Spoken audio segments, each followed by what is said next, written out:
Down the Lens Podcast. Down the Lens Podcast. Down the Lens Podcast. Look in this woman's eyes and I just have this moment where my jaw drops and I go, any fun stories that happened while you were in the studios over there? working on the Alan Titchmarsh Show, and I could tell that morning that there was someone big coming in. We used to get some quite big stars through the doors, basically, and the reason you could tell they were quite big stars is because there'd be like paparazzi. Obviously you had Jonathan Ross and Alan Carr chatting. We used to play fun games coming down, like you go for lunch and there was a little gathering place where a lot of the celebs basically had their lunch as well. Okay, got you. Sometimes it's quite fun at lunchtime. Pop down there, see who's in today. Yeah. It's like, oh, it's David Mitchell eating a sandwich. Hello, mate. How are you? I'm good. So we have Christie on, who is an ex-TV producer, but now owns Crash Productions. Indeed. Yeah. Moved to South Wales a couple of years ago. How are you finding South Wales? Beautiful. Yeah, because you were London-based then when you were obviously doing the TV stuff. Yeah. London-based, and you decided to come down here just after COVID, was it, or during COVID? That's it. I'll give you the full story. Yeah, go for it. Right. So when was it? 2020? COVID pandemic? Was that the first? Well, like 2019, wasn't it, the first one? Yeah, I think it's been out for a while. So long story short, I was working in TV production in London for maybe 10, 12 years. Something like that. And me and my partner, Becky, we were caught in a tiny little flat. Yeah. With about 8 other people. Right, okay. You can only imagine what lockdown must have been like. Yeah. Do you have a garden at least? No outdoor space. I feel, and you come to the beautiful. There was basically one park you could go to where there was like an hour, 500 other people. Yeah. Social distancing. What social distancing? Yeah, exactly. So I mean, basically, we're just like, get out of London. That was it, really. I mean, it was kind of, we'd been talking about making our great escape for. I think this is what happens. People move to London, they're like, well, I'm in London still. I don't know. You do it to chase the career, and then you kind of like, you get fed up with the career and you think, what's on the other side? I mean, I felt for me like just the cost of living was insane. The kind of quality of life, I was working insanely long hours. And you kind of, yes, you're earning a bit more. But the kind of balance isn't there. Yeah, you need to weigh up what's good for you and what's not. So, my family, I grew up in the Welsh borders. I do love this part of the world, but I always just assumed TV, you got to be in London or Manchester. Yeah. And I think really, actually, in a way, the pandemic kind of changed things for the better because there's way more flexible working. You can kind of work from home a lot more. You can, do what you want. And all of a sudden, this kind of the opportunity to work from home, but then travel for productions presented itself. And essentially, I made a lifestyle choice and went, actually, I want to live somewhere different. And it's funny how it happened because we literally made a Venn diagram, like a literal list of places. Okay. Abergavenny, which is in South Wales, was one of the places on the list. And when food, got that, like that. Right. Hills, countryside, we like sheep. That. Got plenty of sheep. We kind of wanted somewhere where we weren't completely cut off and, maybe an hour from family. But you can still get to Bristol or Cardiff or whatever. I mean, just like it kind of, we literally moved to a place without viewing it or anything. Right. Just went, bosh, we're moving there. And just all happened. Because you discovered me. I've worked with you on one occasion, but obviously like, when you come, you come with no knowledge of the local, not talent, but obviously you were running production company called Crash Productions, and obviously you were looking to outsource some work, and that's obviously how you eventually found me and how we come to know each other. Well, no, I found you on a Google search, to be honest, Cole. I'm glad I took that one opportunity to sign up to Google to put my company thing in Abergavenny. It is a bit of a culture shock moving to South Wales and thinking, Blumeneck, is there anything else going on over here? Who else is kind of doing what I'm doing back in London? Yeah, and so I was curious about meeting other people kind of doing this kind of stuff, and that's how we met, basically. And then we met on, I guess we went for a coffee, didn't we? Yeah, we went for a coffee and a chat, and then it's kind of that. But that's what you got to do. You got to get out there and meet people. I think that this is a people industry. It's about, finding people who are creative and interested and want to do stuff. So you first started out in the industry of like TV and stuff like that. Talk to me a little bit about that, how you got into it, and any stories you've got to shine a light on. Mm-hmm. So long story short, I did kind of uni. Mm-hmm. I went and did quite like an academic degree. I don't. To be honest with you, there was no plan to go into TV. Okay. I kind of got the best A levels I could. Did a degree that I was interested in at the time. I guess I'm still interested in that subject now. If any professors are watching, if times come hard, I'm still well educated on new specific topics. Yeah, and then it was a kind of, second year, you kind of scratching around and go, God, what should I do with my life then? And I think it was a friend of a friend, like a friend of a family friend. I think I asked my mum. I said, "Mum, like some guy from back at art college or something, ran a TV company." I said, "Oh yeah, my old friend, Ian is his name," and I was just like, "Look, I'm looking for something to do, some kind of internship or something." How old were you at this point then? Oh, just left uni. So what's that like? Is that 18, 19? Like 18, like that? Yeah. Okay. I'm not very good on dates. So you're fresh out of uni. You were looking for some work. Fresh out of uni. I mean, to be honest, the first year out of uni was like job centre, nothing. Yeah, CV. Yeah. So if you're in that place right now, like it happens to us all. Yeah, 100%. There was a year of like trying to work out what I was going to do, but I think you just have to try things. So where were you based at that time then? Were you at home or? Yeah, no, I was home from uni. I was based in Shropshire. Right. Okay. I was just living on my mum and dad's. Even more remote where I live now. So I was just looking for opportunities wherever I could grab them, and basically the company was called Windfall Films. They were quite a big production company at the time, and they offered me I literally, really old school, but wrote them a letter. Right. Okay. I was like, "Hello, this is what I do. This is what I'm interested in. I'd love to, go and do some work experience." Yeah. And I must have written 90, 100 of these letters and got like 3 replies or something. So you put the graft in to obviously try and get your foot in the door somewhere. You have to, and I think it's, I think a lot of the time these days I meet a lot of young people coming through who kind of go, "I want to be a director." It's like, you kind of have to. Well, from my experience, you had to kind of start at the bottom and work your way up. Even if you were a uni grad, you didn't just become like second AC or stuff like that. I mean, maybe it's a bit different now, but at the time it was like you start at the bottom, mate, and you work your way up. So you sent out obviously these letters, and then was it Windfall? Did you say? Yeah, there's a company called Windfall Films. So they do basically back in the day. I mean, they're still a company now, but they made a lot of big series at the time. They made what was the series called? Nature's, I can't remember the exact title, but Nature's Giants or something like that. And it was essentially like a series about dissecting like whales or tigers to find out about their biology and what evolutionary history, and you kind of like take a 20-ton sperm whale, cut it to pieces, and think what's the story of evolution by looking at it that way. So that was a pretty big series on Channel 4 when I was kind of coming through. And so what was your job role? What was your first job role within that? Well, I was just an intern really, but I was there for about 3, maybe 4 weeks or something like that. And so they basically gave me the opportunity to try out a few different things. And I spent some time with the development teams. The development team are basically people who come up with ideas and projects and pitch them. And there was like a team of maybe 4 people. So like the production company pitched these ideas to these broadcasting channels then? Is that what happens? Yeah, exactly. Yeah. So I joined them, but I also spent a bit of time on a couple of productions that they were making as well. One was for Discovery Channel, which was like an engineering series called Strip the City.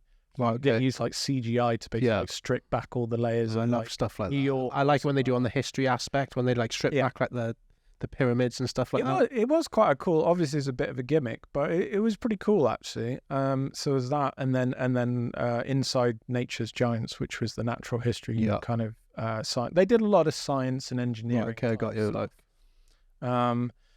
So that was my first kind of little break, I guess. Did you enjoy that? Did you kind of like, did your eyes light up and think, oh, this is something that no? Well, yeah, basically at the time I thought, oh, this is sick. Well, Yeah, I get loving paid this. for coming up with ideas and ringing some vet in South Africa about, baboons that are playing up and, just mad stuff, and like trying to organise, a crew to go and travel to find a dead sperm whale. It's kind of That's mental. weird stuff. So how did you go around about the process of like trying to find these people, then obviously get their details to then organise it all? Obviously at that point I was an intern, so didn't have too maybe much my involvement. sense of Yeah. like responsibility was a lot less. But I do remember it's like, oh, Christie, can you find a scientist or something who's an expert on sperm whales? And I'd have Just to straight to Google kind of thing? well, so? yeah, a bit of Google, a bit of there'd actually be a lot of phone work. Like, Right, okay. so I don't know, UCL has some kind of specialist, call them on the phone, speak to like academics and stuff on the phone, and kind of pick their brains and say, okay, this is what we're trying to do. Who are the top 10 people in the world that I need to speak to? Specialised in this They're particular specialised in this particular thing. And I think often the skills that it taught you, like often a lot of people came through from a kind of like a journalism background. Mm-hmm. So it's like story finding. Right, got you. It's investigation, basically. It's Yeah, like, okay, but in the I TV need to world. find this. Yeah.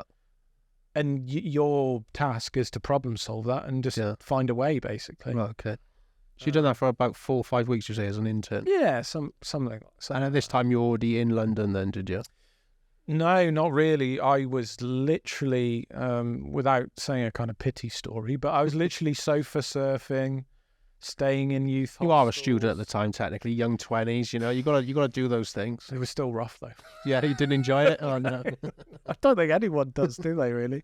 Who wants to sleep on someone's sofa and do true. like an 8-hour shoot and then, crawl not back in the bedroom next day. to And another exactly, and then do it all over again the next day. So, but there was a lot of that, I think, in the first year, as I mentioned, like, year one of my TV career was mainly spent going to Madeley Job Centre saying I want to work in TV and then laughing me out the door.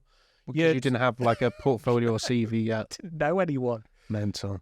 Year two was me just trying out stuff and sofa surfing and trying to meet people and just get opportunities. I think I did a lot of like writing emails and be like, look, this is what I want to do. Yeah.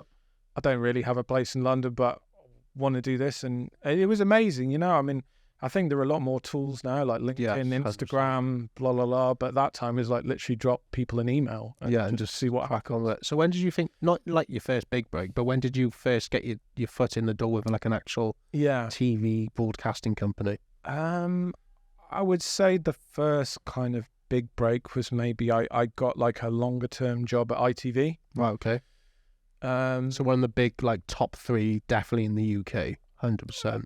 I think so, yeah, definitely at the time. I mean, so the company I worked for was ITV Studios, who were pretty, well, they still are massive. Oh, yeah, definitely top 3 in the big UK. player. And I mean, kind of everything from Coronation Street through to kind of Love Island. and everything in between. But I think one of the things, I mean, people who maybe don't work in TV to understand is that a lot of the broadcasters,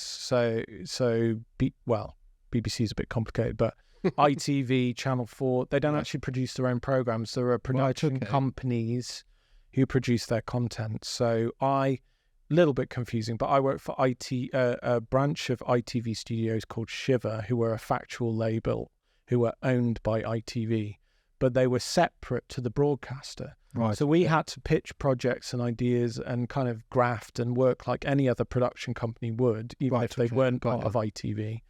But I guess you could say the advantage was we were in the same building as all the commissioners. Right. No, they were on the 16th floor or something, and we were on the 6th floor.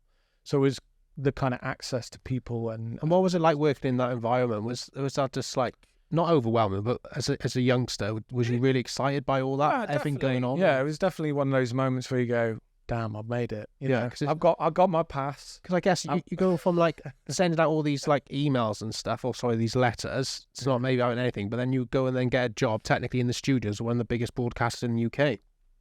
Yeah, I didn't think about it that much at the time. You only think about it now. You only kind of think about it, I guess, after you've done it. But yeah, I mean, I guess I was lucky, but I also did, I think, generate some of my own luck through just. I mean, I'm not gonna lie. I think I was lucky because TV now is probably even more competitive than it was when I was trying to get into it. But it was super competitive then. But I think there were so many people who were qualified and probably could have done what I would have done. But I think that I just put my face in front of people as much as possible, and I think eventually you will get a break if you keep doing it. So when you worked for ITV or ITV Studios, what was your main kind of role within that? Did you have multiple roles or? Yeah, so I guess my career bounced around a lot between doing development producing, which is what I mentioned, but basically ideas team, the pitch stuff, and I also had done some directing and assistant. Well, I started as a kind of a researcher, then assistant producer, then kind of more senior producer. And I'd bounced a lot back and forth, but I would say on the balance, so I did a bit of both, and it's quite unusual. Yeah, because most people, particularly at that time, I think now people are more like you, Cole, that you're a one-man band that does everything. Yeah.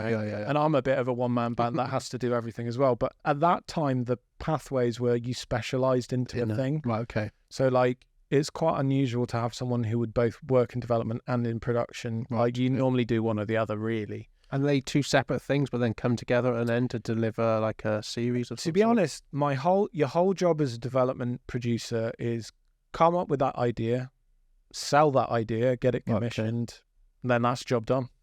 And then on to the next one. And then production, pick up whatever, the pieces basically. So you're getting paid a salary? You're getting like paid on per project that is commissioned, or no? I was on salary at that time, basically. But I think for a lot of production companies that works quite well because the things that you're generating, if you're a good development person, you're the person who's bringing in money into the project. I guess you're generating episodes. You're generating business basically for them. So, as you said, it was a pretty sweet time because I thought, I was getting paid reasonably decently. I was living in London.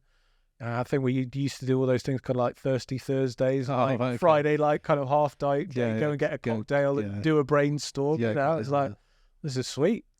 So how long did you stay at ITV Studios for? I was there about a year, I think. And I think it was, I'm trying to I think the time basically, that's one of the things I'd say about my career throughout is stability. If you want to do this kind of thing, forget about stability. Just roll with the punches. Freelancing, roll with the punches. And as many times I had success, I got sacked from so many jobs I couldn't even tell you. You know what I mean? But that's a reality of, I think that world is 90% of it is freelance. So no one really has long-term contracts. You're always going like 2 or 3 months contract and then extend. How it works like that. Mm-hmm. That's mental. So you always kind of like, half the job. I think there's a phrase that half the job's looking for jobs. Right. Okay. Which it definitely was. But I'd say I was at ITV for about a year or so in the development team. But I'd crossed paths, worked for various kind of ITV companies. I also worked in Manchester. ITV Studios, worked on Judge Rinder for a bit. That's it. Stories. Go on there. What's the best story from Judge Rinder that you got? Oh God, yeah. Well, I tell you what, they knew how to drink on that show. Did they? That's the TV show. They got the judge up the top, and then they basically just Here's a question: is it actual real lawsuits, or they just put up for TV? No, there was a contract that people would sign, but I think legally speaking, it wouldn't really stand up in a real court. Okay. It was kind of they were like county court kind of issues, were they? Yeah, that kind of thing. But to be honest, when at that time I worked on Judge Rinder, I was a casting, I think, researcher at the time. I was quite junior, and again, it was just like I did loads of different things. That's one thing I can definitely say. Yeah, kind of done everything from tea making to literally clearing out people's, archives of drives and stuff. But I think in a way it's quite good training because once you know all different aspects and how each person would work within there. And that, that's something else I'd say to, if people coming through from uni and stuff, just try out different stuff, just to try different. So where did you move on after ITV then? Where did you do like the Alan Titchmarsh Show and stuff like that? Was that ITV or was that a different? So that was an independent production company called Spun Gold. Right. So they were completely independent and basically Spun Gold, and I think they're still going. They make a lot of royal programs, basically programs about the royals. But they also have a very good relationship with Alan Titchmarsh and made like a. I'm not going to lie, it wasn't the thing that you say, oh yeah, I'm super proud of working on that show, you know. Yeah. But it was known at the time as being like an insane show where I think we shot about 3 episodes a week or something. Is that a lot for broadcasting? Yeah, there was. I think it was on a Wednesday. We had like a double booking, where we had to shoot 2 whole episodes in an afternoon basically, and we used to film it in what used to be the big ITV Studios on the London South Bank, which I think had been sold off now. So. Is that the one where they done This Morning in? Yeah, exactly. So This Morning was one part of it, and that was an exciting place to work because it was loads. Did you have multiple was it multiple studios recording other things at the same time? Yeah, so I think I can't quite remember the numbers, but I think there were like 4 studios. Okay. Or maybe even 5. And you'd have all kinds of things like you'd have Alan Carr, you'd have I Got News for You, you'd have Question of Sport, I think was filmed there. Obviously, Alan Titchmarsh Show, which I was working on. Multiple. And what's it like being in that environment? Because obviously someone who hasn't maybe gone into it, for me, I'd be very excited to know that I'd be going to like a studios and there's all these other kind of things being filmed. I mean, it was a big team. There were big teams of people. And essentially, my role, I was actually in production, but interestingly, a large element of the job at that time, and again, I was quite junior when I was doing this. I was kind of a researcher. Was coming up with ideas for items, basically. So when you say items, explain that. So items are basically a segment of a show. Yeah, a segment of a show, exactly. A lot of them were lifestyle things. So it's like, this week is National Curry Week. So what are we going to do? Right, okay. Sending your best photos of curries or whatever. Or I actually remember what I did, which is we got the Clifton Chili Eating Club. And we lined in Bristol, is it? I think so, yeah. And I think we lined up mild to hottest chili we could get. Like ghost one or so. Yeah, I can't remember. I think it was. I think we basically had to source it from an Indian restaurant because there were very few places that actually had it in the UK. This particular chili in the UK, but I can tell you the guy was not happy. He was not well afterwards. Just downing gallons of milk. We had about the big, 2-pint bottles of milk. Yeah. We had about 10 of those lined up from afterwards. I spent, I think, a good hour with him vomiting in the bathroom. Yeah, eyes watering like that. Don't touch your eye. No, it's a poor guy, but good sport. But we had completely diverse, different things. We've got the band Blue coming in or something for a chat. In the back. What we got to do with them? Yeah. And I remember we did some silly question thing called Kind of Blue, which was loosely based on Give Us a Clue, but with that's meant. So running back to that, obviously you had all these different studios. Were you just stuck to the Alan Titchmarsh Show and help producing that one, or did you cross over to the other channels? Not the other channels, but the other programs as well? Not really, because as mentioned, they were completely different companies that were doing all these different studio shows. Yeah. So Have I Got News for You, for example, was made by a company called Hat Trick. Right, okay. Completely different to the company. Completely different team, completely different team, different company. But the studios were just used for lots of different They're just basically a venue where these companies come in and hire. ITV obviously own these studios. Do these companies then have to pay rent to ITV to use that studio? Is that how it works? I don't know the exact details, but yes, they would have they would have had to pay a significant amount of money to book out the studio. It's mad. It's obviously, if you're not in the world of TV, I think I don't know much about TV at all. Obviously, I think you're the first person I've ever met that's been within the TV industry. It's mental. You would never think that there's multiple production companies for the same broadcaster putting out different shows, basically.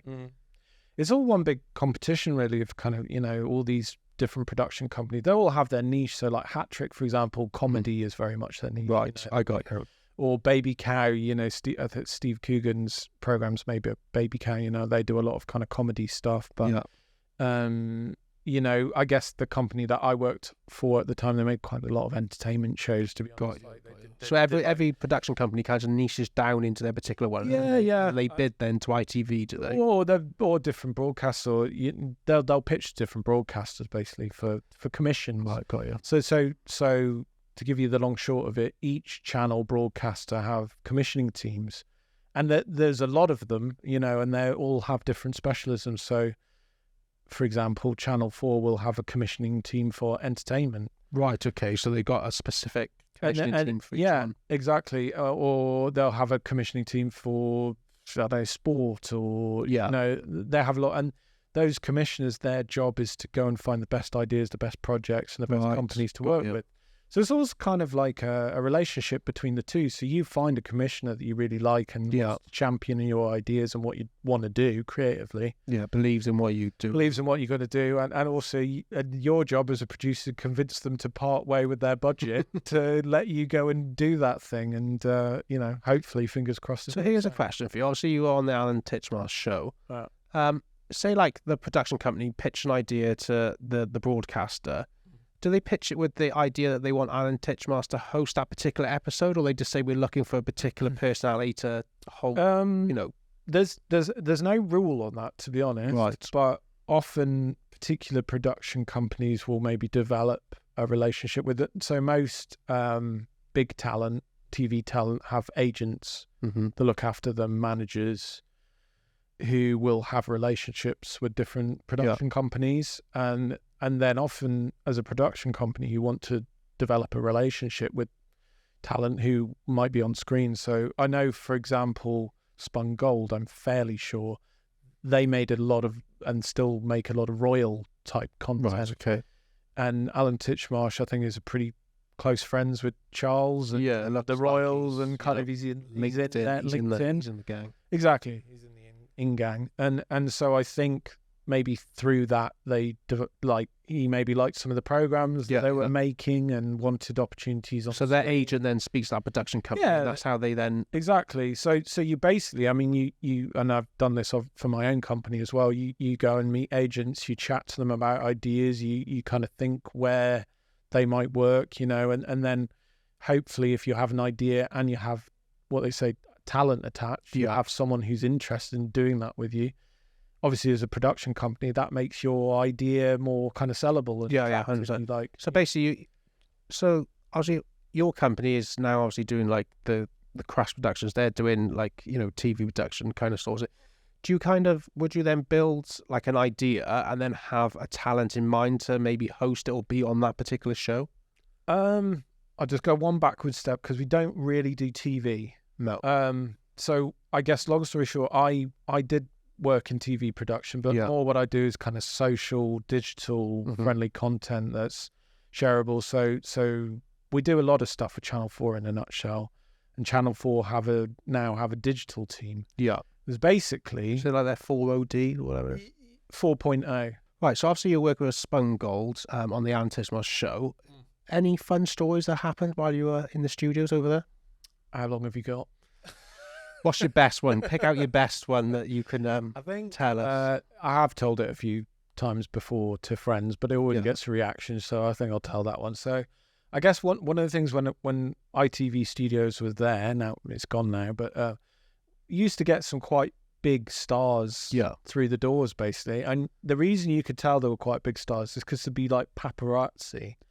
Literally outside the doors. So I'd be coming in with my coffee and my pass and just coming for your regular day. Yeah, it's all fine. And there's like there's a group of paparazzi, and sometimes they say good morning to me.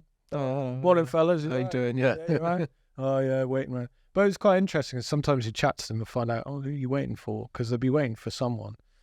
And obviously, you had Jonathan Ross and Alan Carr chatting. They had some pretty big guests on those shows. Anyway, long story short, so I'm working on the Alan Titchmarsh Show, and I could tell that morning that there was someone big coming in, because you had the paps on the doors. So big beefy security guards there as well. Not that I saw, but No. there was like loads of kids. There was like basically security fences around. Wow, okay. Like they have festivals and stuff like that.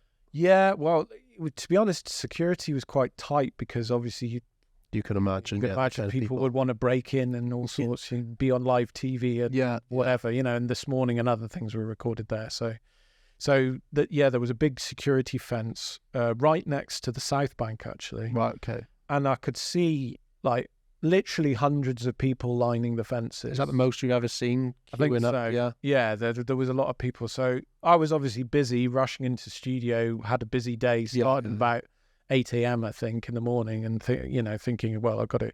Ooh, this is all curious. I wonder who this is, but I've got to rush off. Because you wouldn't even know if they're coming in your particular studio on the show that you're working on, would you? I don't. If it was the show I was working on, I would know about it. Right, but if it was one of the other things being filmed in one of the other studios, I wouldn't necessarily know about it. Right. Okay. No, sometimes we used to play fun games coming down. Like you go for lunch, and there was a little gathering place where a lot of the celebs basically had their lunch as well. Right. Okay. Got you. Sometimes it's quite fun at lunchtime. Pop down there, see who's in Nice today. spot. Yeah. It's like, oh, it's David Mitchell eating a sandwich. David, what sandwich are you going for today? Yeah, exactly. So, oh, what's he having? Oh, he's going for mac and cheese. Basic.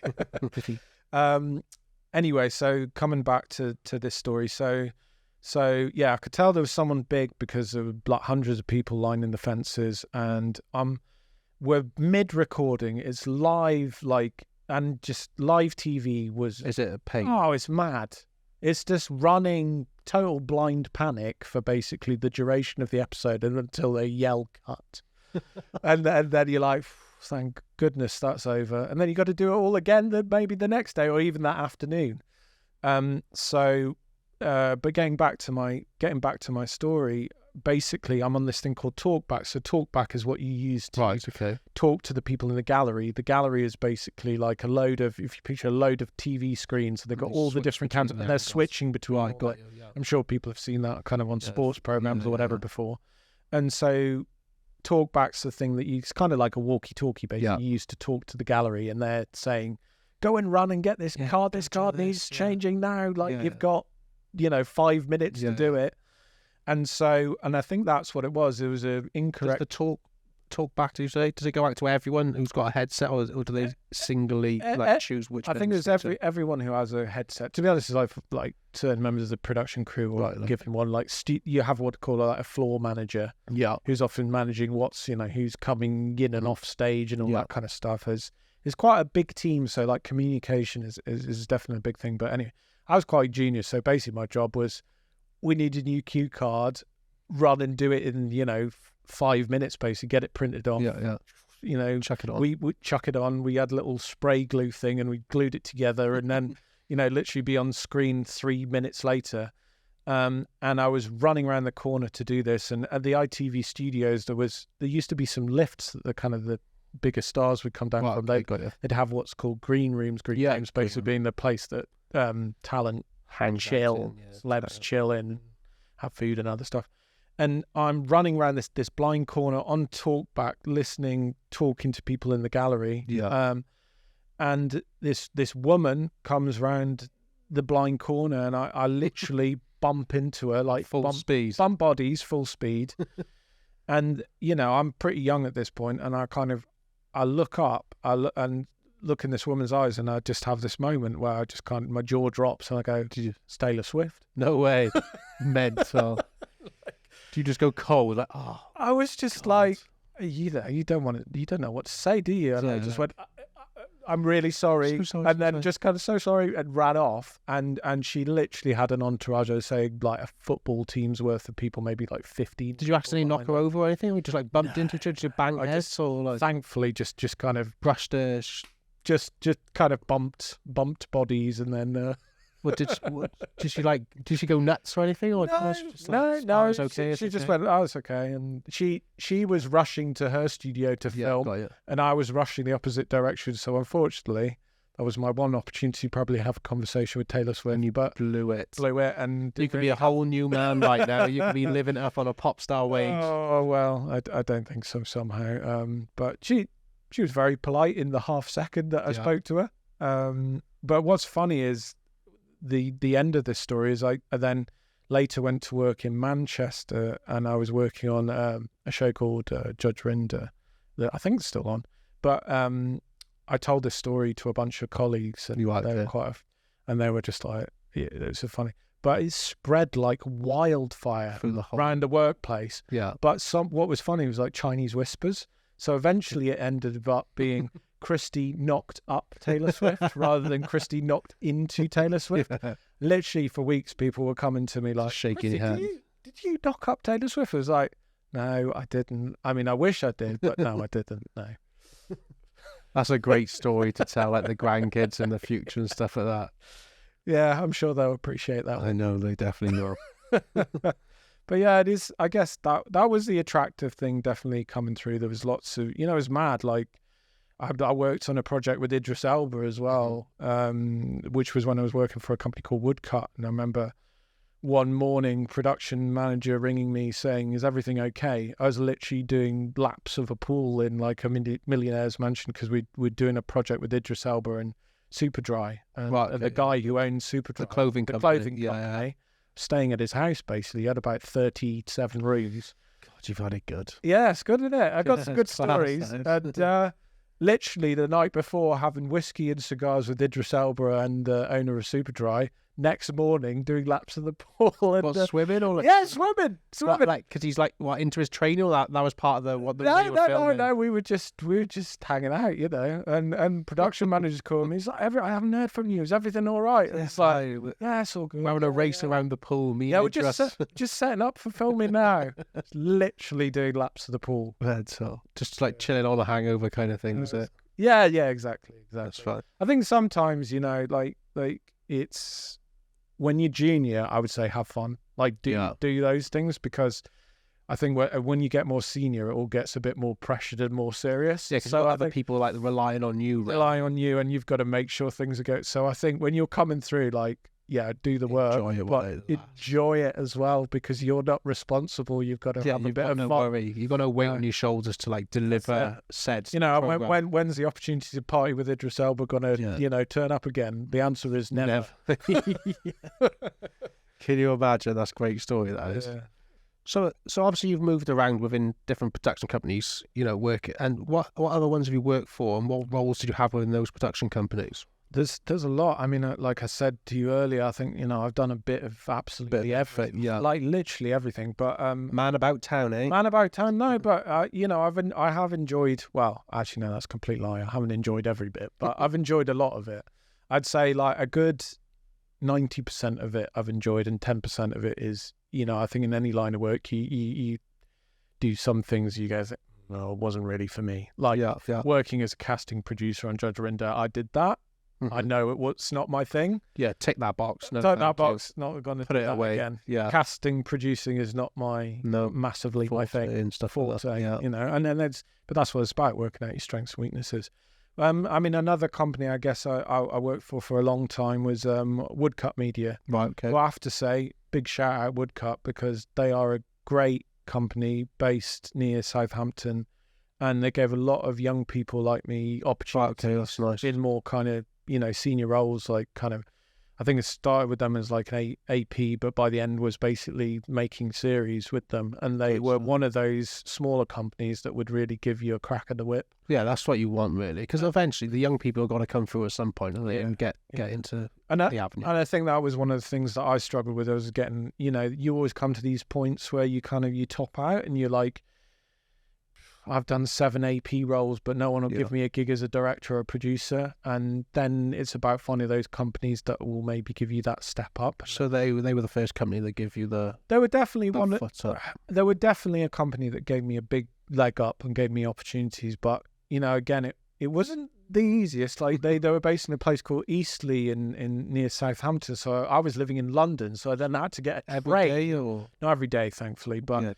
train off and down to Eastleigh. An hour and a bit, I think it was, to then do a full day there and travel back. So it's a bit mad to be living in London but basically working in Southampton. But they were just a really great people-centric, Nice company to work for. They were in really nice company. And what projects did you work on with those guys? Real range, everything from that Idris Elba Super Dry collaboration. But one of the reasons I really like working for them is mad stories with them. Like I worked on a production called Combat Machines. So we're like, it was for History Channel, and it was one of these kind of like tanks, planes, and automobiles. Like, which is the most awesome? Yeah, we'll find out in Combat Machines. It was very much that kind of thing. Proper American voiceover on it. Yeah. It was very much for kind of American British audience. Anyway, but we I remember going out to the States for 3 weeks. I think we started in Arizona, and it was like a massive road trip all across the States, and then we finished up on the East Coast in Philadelphia. And all the way, I mean, it's really fun, but it's also intensely pressured because you basically like literally doing a shoot, then you're driving 4 hours, then you're arriving at the hotel. So next morning you've got another shoot where you've got like 8 people and you're firing a machine gun in the desert, and then the next day you can imagine like what's the kind of crew size you're taking over there? Small. For those productions, 4 or 5? There were like 3 of us. 3 of us. And what was your role? What was your job title? Producer? I think I was, I'd say it was either assistant producer or producer. So then what other personnel would you take with you? Like a cameraman and an audio guy, that's it? Yeah, I mean, basically they were very small production crews. There was a shout out Neil. Neil, who's Neil is a great cameraman. I hope he's still doing well. I haven't talked to him in a long time. But basically their kind of strategy was quite smart actually. They pair you up with a shooting person, a camera op, basically, who was really experienced. Do you get that person from America then, or do you fly? No, we flew out with kit and stuff. Right, okay. Sometimes you would employ American crew, but for us, the cheapest way to do it was basically hire a car, bunch of people in the van, right, drive from location to location doing shoots. But I have some great stories from that one. I mean, like literally, one of my tasks from my producer was we need to find a World War I machine gun firing. It was a Maxim machine gun, which is a German machine gun. To give you an idea, they have one in the Imperial War Museum, but that one doesn't work. The Imperial War Museum in London. That one doesn't and you're work. in America. I had to find one that worked. Yeah. Which I did. And we actually, I probably shouldn't tell this. Sorry if anyone gets in trouble for this, but basically I had a bet with my producer at the time. So if I can get that in for the budget that we have, then I get a go at firing the gun. Well, fair. I do exactly the same thing. So essentially, I hit up a lot of those military kind of history Facebook groups. Right, okay. Who has a Maxim machine gun? And it took me how do you go about doing that? Because obviously, technically, you're an absolute stranger to them, and you want to handle this gun that's you would be 70-odd years old. Oh, you'd be like 100 years old. Like 1917, I think. Was it First World War? First World War. Right, okay. Which there aren't many working ones left. I can tell you that. Who's this guy from London who wants to? Yeah, well, you'd be amazed when you ask people. You say, well, we're making a TV program. We're looking... TV program? Yeah, exactly. We're looking for this. It's all about kind of the history of World War II and blah, blah, blah, blah. And we're going to celebrate amazing machines from combat. And you'd be amazed the collectors and people in the world. You know, they're real enthusiasts. And long story short, the guy that I managed to track down, it was basically like, again, Chinese whispers. Someone said, oh, I know a guy. Yeah. And that other guy was like, oh, this other guy might know this other guy. And then you just follow that lead. And I did have to get people's phone calls calling America. Did you do this before you went out, all the pre-planning? Yeah, this was all pre-planning. So this was several weeks of pre-planning. And this was you all set it up for a 3-week road trip, basically. Mental. And then, the guy that I found who owned a Maxim machine gun that was working, he was going to a gun show in Arizona. We happened to manage to plan it, so we were crossing paths at the same time when he was good logistics from you. Logistics planning, and he was actually former. I think he was former FBI or CIA or something like that. Intelligence agency. American intelligence. And his passion was collecting antique firearms. Right, okay. And he had a chain-fed water-cooled Maxim machine gun. Mental. And we took it out into the middle of the Arizona desert and Just fired lit it up. live bullets, live rounds from and long story short, all the gun guys in the States were basically like, they were like, have you fired a gun before? I was like, no. And they were all like, he's firing a Maxim machine gun as his first gun. They found it hilarious. But I bet there's probably about a handful of them that are functioning in the world. That's mental. As a producer, obviously people might not know about that. What does a producer entail? What is basically the short story of what a producer entails? A producer, you're basically working out what's the story that you're filming and how you're going to go about it in a nutshell. So, for example, for that military history thing, you go from, okay, we've got 6 episodes commissioned. Mm-hmm. It's a series called Combat Machines. What are the episodes? Are you in charge of planning the episodes and what each episode's going to entail? Yeah. Every aspect of it, on all the logistics and all planning, like the cameraman and you have a team of people. So you'd have like a production manager would help you with logistics and booking hotels and finding crew and people like that. And you have a person called a production coordinator who would help book things and coordinate and organize stuff. And you might have a researcher or an assistant, or it would be a team. It wouldn't be you by yourself at all. But at the end of the day, your job as a producer is to go, right, we want to do an episode on Vietnam. What stories are we doing? How are we going to fill an hour? And you go from the stage of kind of coming up with the ideas and pitching them and through to working out the logistics, what stories you want to do. I don't know. You may say like, okay, we want to do a story on helicopters during the Vietnam War. What kind of research team? What kind of stuff can we find? But come up with some stories, ideas basically. To go on to the episodes. Some ideas, okay, and then researcher goes, right, I found this guy. He's a Vietnam War veteran, and he was shot down, and this is a story, right? And then you're all kind of pitching stories and talking about it, and then they're like, great, okay, that one. Well, go and make some phone calls, see if you can get access to it. Can we find a helicopter to fly that we can film? Okay. Can we speak to that veteran? Can we, So it sounds like the hardest part is actually the pre-planning to it all, and the easiest part is actually just the filming of it all. Or am I wrong there? I would say, not. It depends. I would say definitely the setting it up is a lot of the stress. Sounds like there's a lot of pre-planning. There's a lot of planning and logistics and working out that goes into it. I think there's a lot of more kind of freelance videographers who kind of, like yourself, I guess you turn up to a shoot and then you kind of like, cool. Like I work with a lot of cameramen. It's like, their job is to film the thing that's happening. Yeah, you know what I mean? Just point your camera. The other side of the coin is the people kind of setting up, I guess, and my job was largely a lot of that set up, to be honest. But I also would conduct interviews with people, so I do what you're doing there. Yeah. Ask the questions, basically. Yeah. And, put the question in the answer. Yeah.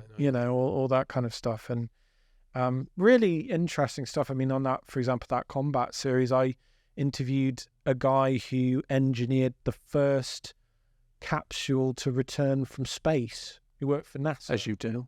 Yeah, that's cool though, isn't it? Yeah, so he basically, I can't remember his name, and he's probably not alive anymore, which is a sad thing, but he was a lovely bloke. He was very old by the time I talked to him, but he literally, the first images of the Earth that came back that were captured on film, his job was to design the re-entry capsule that would come back to Earth. To keep the astronauts safe. No, not astronauts. So this was before. Before that. So you talk before the 60s, before the 1960s. Before moon landings and all that. This was basically a camera inside a rocket sent up into orbit. Yeah.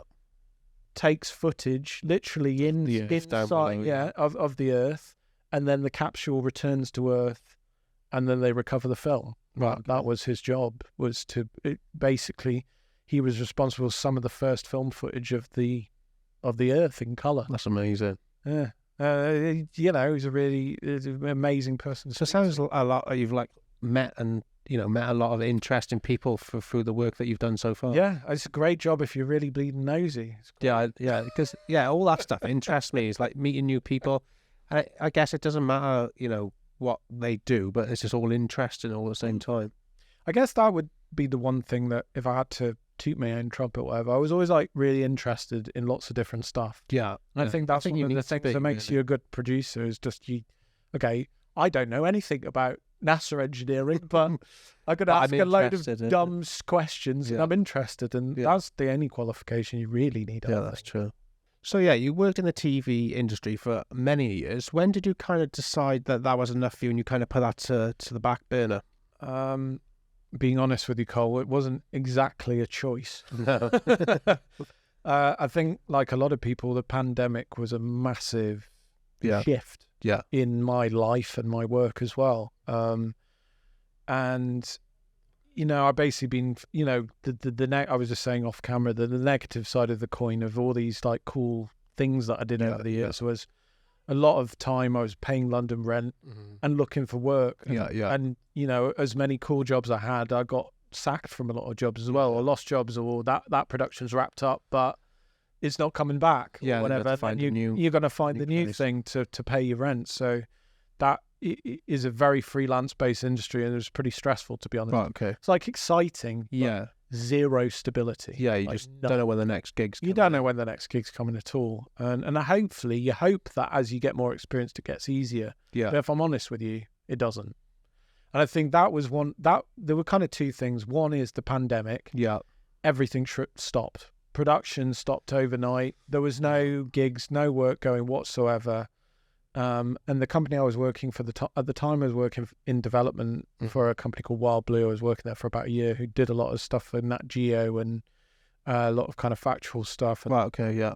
They kind of furloughed me for a bit, but, you know, they were under no obligation. Especially if you're a freelancer, technically, within the production. Yeah. I bet furlough wasn't amazing. Well, exactly. They furloughed me for a few weeks or something. But then after that was kind of went on for a year, didn't it? Pandemic, so. Yeah, well, exactly. And just no one else was crewing up. So I basically was like, what am I going to do? Yeah. Because I still had London rent going out, and our rent was about $700 a month or something like that. And, you know, I just kind of seen my savings go down and down and down, and thinking, what am I going to do? I've got to do something. And, you know, I talked with my partner and we decided that maybe this was our time. We talked about maybe moving out of London. Yeah. Feels like a place to be in your 20s, but when you kind of hit the 3.30, and, you know, you're thinking about maybe family and other things and settling and stuff like that, we thought maybe, you know, I don't work for an investment bank, so I'm never going to afford a property in London. So time to find somewhere else. And you got basically your choices. Yeah. Work, you know, is the camera still? No, that's fine, either be on the outskirts of London somewhere, Crawley or somewhere, or just move out of London completely. And we decided on the latter, basically. And at the same time, I was thinking, right, what am I going to do? And I just basically threw the dice completely. I was kind of like, right, if I can't find work, I have to make my own work. Yeah. And I had no real intention to set up a company or become a company director or any of that kind of stuff. I basically started with, I'm going to pitch some ideas. Yeah. See where it goes. And I worked with a mate of mine, Justin Wood, who, you know, we'd met and kind of knocked out some ideas around together. And by chance, I think, and there is always a bit of fortune in these things. Channel 4 was setting up their kind of digital side of things at the same time. Right, okay. So is that their 4OD platform, is it? Not 4OD, no. Sorry, it's Channel 4.0. So basically... So like their YouTube channels and stuff. Yeah, it's their youth-focused digital content. Right, so okay. Essentially, I mean, if you've seen Chicken Shop Dates or you know, a lot of those kind of digital content shows, for them, it's just another income stream apart from linear TV shows. So you obviously got linear TV shows that go on TV, but then kind of digital shows is stuff that's shared on Instagram. Technically like a short form stuff. Exactly. Series, things that are shared on social media. At the end of the day, what makes money is what people are watching. Yeah. And it, you know, more young people are especially the younger generation, they're going to consume it. They're looking at Instagram, they're looking at their phones, they're watching stuff on YouTube. They're you know, and broadcasters, I think, a little bit behind the times, but are getting wise to that now. And you can actually make money in making digital content and on social media if you can blow it up big enough. Yeah, exactly. And so that's basically what I work in now, is making short form digital series, content, social media friendly stuff, working with different talent. And how it happened in a nutshell is we pitched an idea about a jewelry series. What's the name of the jewelry series? Blinkings.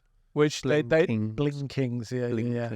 Well, so at the time, I literally spotted them on Instagram. I was like, "Wow, these guys!" What this talent was it? Or this jewelry shop, for example? Actually, a jewelry shop, right? Okay. A jewelry shop, but they shared a lot of their stuff on Instagram, right? Got you. And they make like this. They kind of make massive hip hop drip. I just watched that Vice series with Johnny Dang and people like that, and I may not look it, but I actually love Down with the kids. I love hip hop. Yeah. I'm a big hip hop head, and I love the culture and love the music, and I find it really interesting. And anyway, basically, I was kind of like, okay, so I could see that Johnny Dang series popping off, and basically, I remember my thought at the time was, is anyone in the UK doing this? Mm-hmm. I just did some digging, and I found these guys on Instagram. I was like, holy moly, they're making pieces for Phil Foden, big footballers, and Marcus Rashford. Yeah, they'd made like big UK based rappers, Sway Lee and the American rapper who'd worked on the Spider-Man soundtrack and stuff, like big names, like big names. And I was like, they just shared their stuff on Instagram stuff, and I was just like, basically dropped them literally a message on Instagram. I was like, you guys do some really cool stuff. Would you ever be interested in developing an idea together? And they were basically like, yeah, why not? So what did you do? So as you had this production company set up, and then you went out then and no, at this point, no company, no nothing. You were just Christie by himself, Christie Toal, just living in Wales, not sure coming what up with to some do ideas, himself, trying to come up with ideas and do something. Yeah, that's what I was. And so you sent them the message, sent them a message, and they're kind of we're interested. And then I found basically in someone like yourself, who's a guy who can shoot, make graphics, was interested in kind of doing some stuff together. And we basically went, let's go and shoot something. Let's go and shoot a little taster or something that we can then take around the houses and is that pitch to people. Taster then all out of your own pocket? Completely. Yeah. It was to be honest, it was a bit born out of, we didn't have anything else to do. Yeah. Just sat around bored at home, sitting and in the pandemic. The people that you were speaking to that make all this bling, how are you pitching it to them? Obviously, if you turn it and say, oh, we're just doing this just for the sake of it to send out to production companies to maybe purchase. Well, I guess I had my background in television, which I guess was a bit of a sell-in. Well, I kind of went, I guess, like I've worked for these and that. Done. I've got links and connections. Yeah, I guess that. And I guess for them, it's no skin off their nose. It's like, no. Technically, they get free content out of it. It doesn't go anywhere, or we get some free promo and content out of it. Because, we were paying for it ourselves, or we were just doing it out. We weren't paying anyone. We're just doing it out of. So you shot what? You shot like a teaser, was it? We basically shot like a little kind of trailer teaser thing. But like Big Nasty was in it, and Anthony Yard, who's a boxer, right? Okay, he was in it. The little So we had some like quite reasonably big names and people who were like, bless them, happy to be on camera just for our little trailer thing. That's cool though, isn't it? Yeah, no, they are. And to be honest, a lot of talent, like Big Nasty, like sound guy, really nice. Yeah, because I bet he's got a rapport with that jewelry shop anyway, so he's happy to help them out as well. Yeah. And then that was a big element. Was I think a lot of the talent were doing it because they wanted to help. So then also you film that, and what you send that out then to broadcasters or production companies to pay for a budget to deliver it? Yeah, I think I'm trying to help. I was trying everywhere, and what's the process then to try and get it? I was trying to pitch it to broadcasters basically. I was trying to literally LinkedIn people at BBC Three, like, please talk to me about my idea, you know. Okay.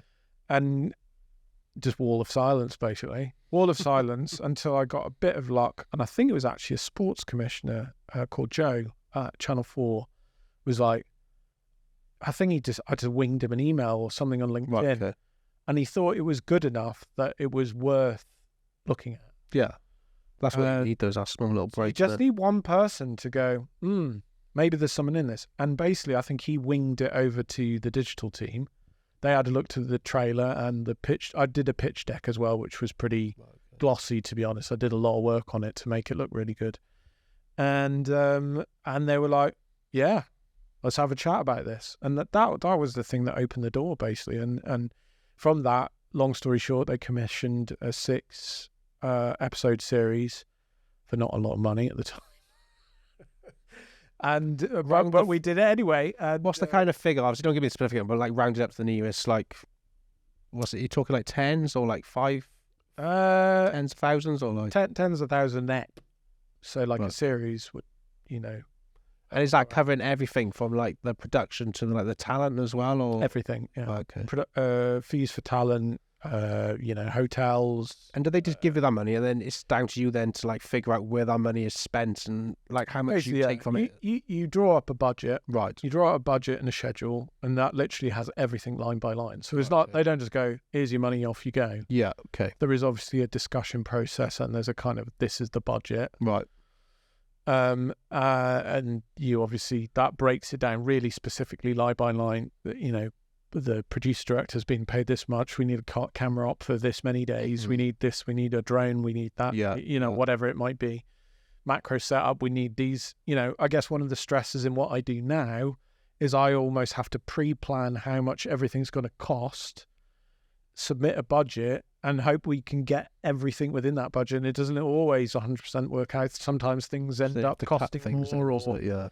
It's managing that process basically and trying to make sure everything comes in, and you make a bit of money, but not a huge amount of money, but a bit of money for yourself. So you got that signed off, that particular episode. You've done 6 episodes on that. Did 6 episodes. It was a lot of hard. It was platform to. So yeah, it was a lot.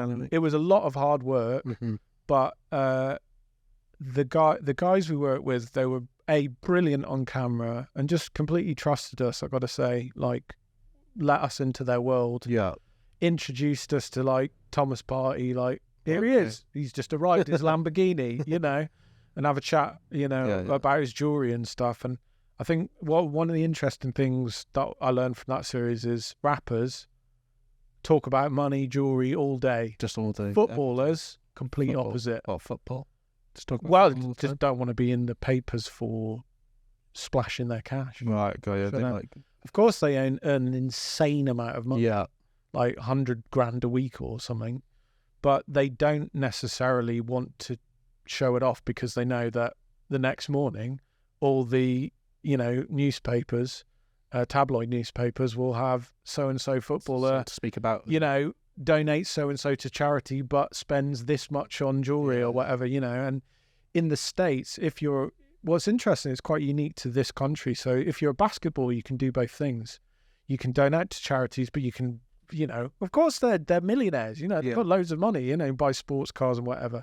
But in this country, you can't really be seen to be splashing all your cash, but also keep it to yourself and keep it all to yourself, but also be backing these charity causes or whatever. So I think a lot of footballers are very cautious to talk about how they spend their money. So you've done that first one. Did that then catapult you forward? I guess they saw it. I'm not going to lie, it was a lot of blood, sweat and tears, and we didn't make a lot of money on that series whatsoever. But that was like you wanted to set yourselves up. That was it. That was it. This is our shot. We got to prove ourselves. Like kind of thing, yeah. We've got to maybe, we totally over-delivered. We did loads of work. We did loads of shoots, late nights, like long. But that was the kind of, this is your opportunity. If we nail this, they're going to commission other stuff from us, hopefully.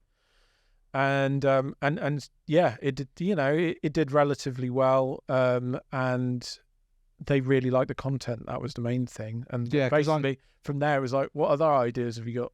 Yeah, because obviously I done one day shoot with you, and honestly, to get the idea of like kind of what you guys were about, like kind of what content you were shooting, that's one of the first things I watched. And to be honest, I can see 100% why that pops with young people. Like it's just you see like the Philly and all them lot.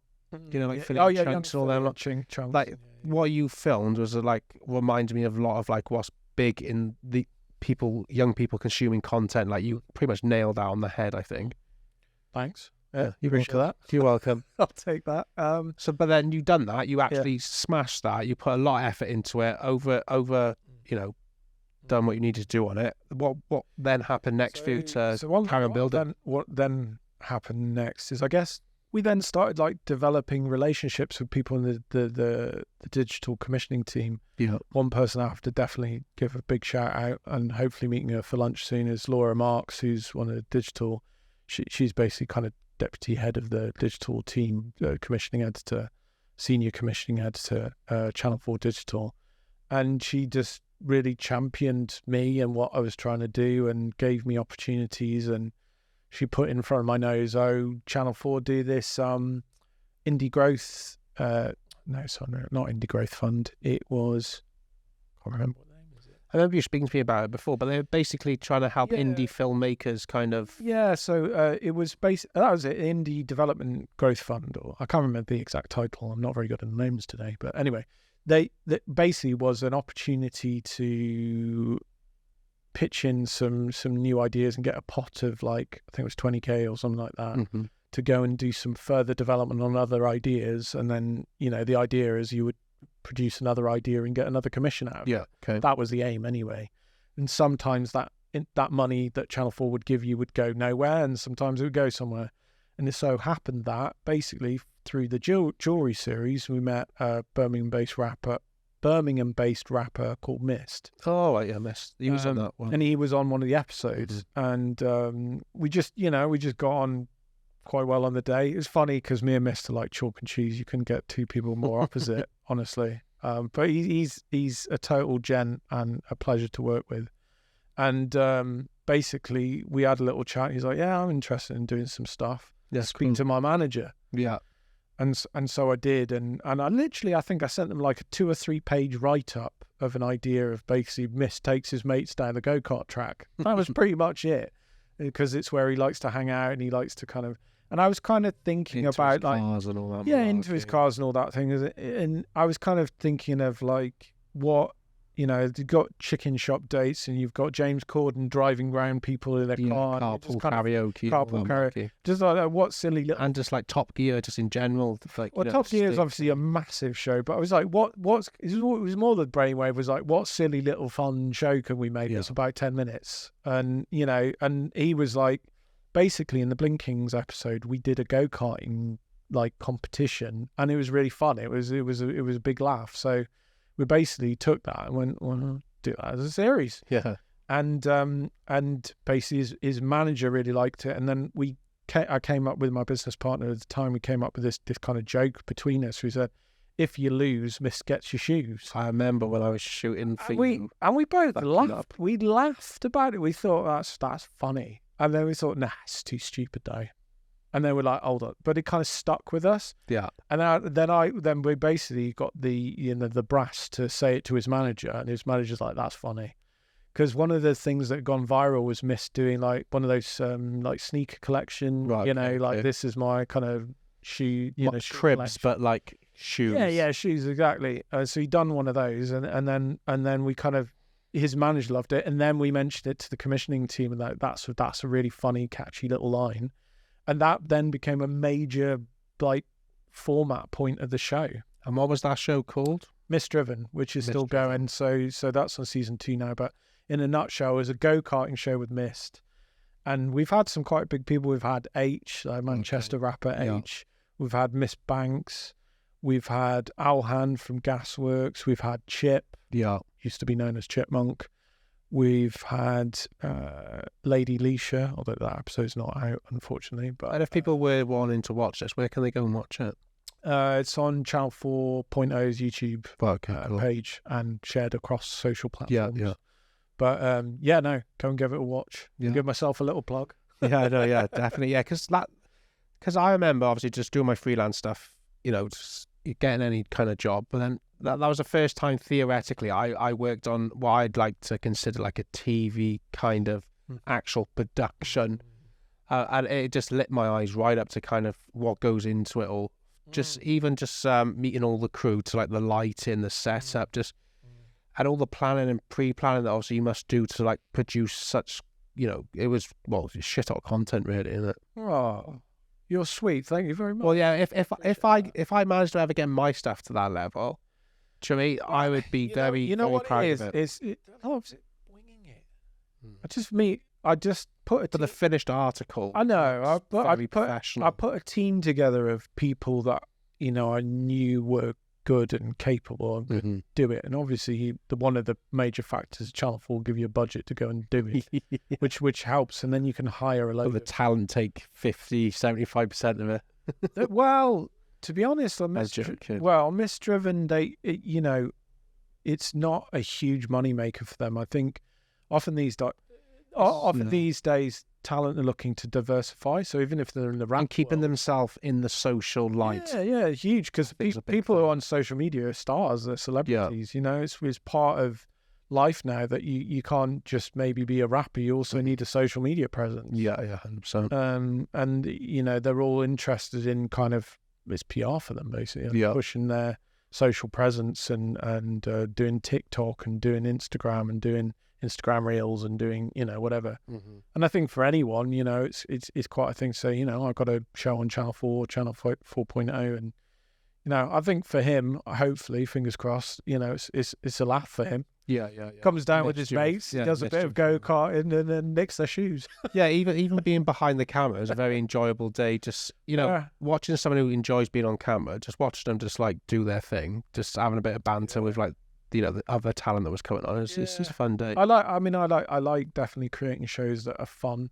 Yeah, definitely. But it is fun. Like, I've worked on tough productions and just kind of like I guess my thing that I like producing is we do a lot of kind of like light factual fact end kind of fun fun stuff that people want to share on social media. Like, have you seen Missed Race H on Oh, and by the way, it's voiced by the guy who does the Formula 1 commentary for Channel 4. Yeah, Alex Jacks.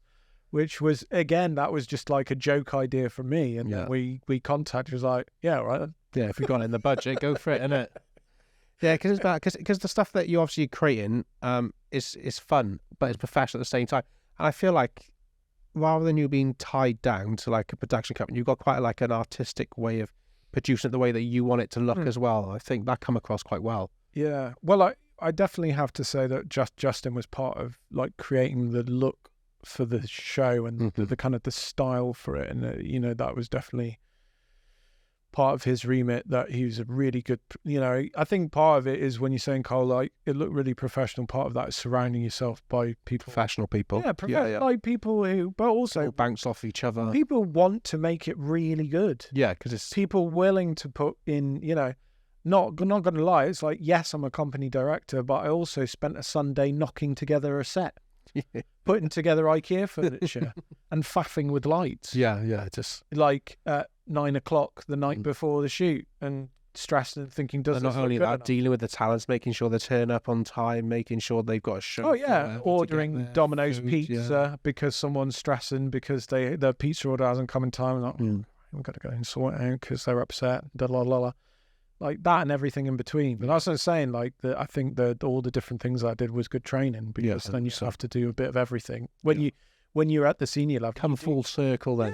Yeah, it is full circle. But then, I'm definitely not one of those people, company directors, like it's your problem.